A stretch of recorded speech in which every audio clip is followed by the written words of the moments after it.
Сыктывкаре завершился заключительный этап Всероссийской олимпиады профессионального мастерства. В Коми приехали представители 48 субъектов страны. Все они победители региональных этапов. На конкурсе им предстоит показать знания теории и практики по специальности техника и технологии наземного транспорта. Как отметили организаторы, республика в качестве площадки для олимпиады выбрана не случайно. Качество подготовки специалистов в наших учебных заведениях считается одним из лучших в России.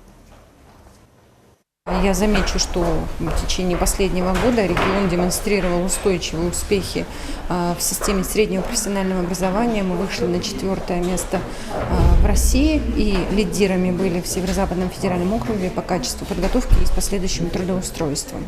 Это говорит о том, что система сбалансирована и вся деятельность учреждений профобразования региона она направлена именно на воспроизводство кадров в интересах экономики и промышленной структуры республики.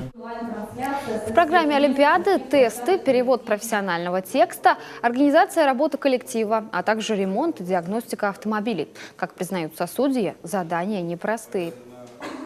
Я сам по профессии тоже транспортник и имею высшее образование именно по транспорту и стаж работы в транспорте. Но программа, конечно, отличается сегодня. Это очень сильно, и мне пришлось немножко, чтобы вникнуть, понять очень многие вещи, которых, собственно, не было раньше.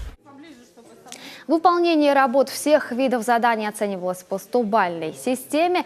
Каждый член жюри ставил свою оценку. После подведения итогов и определили победителя.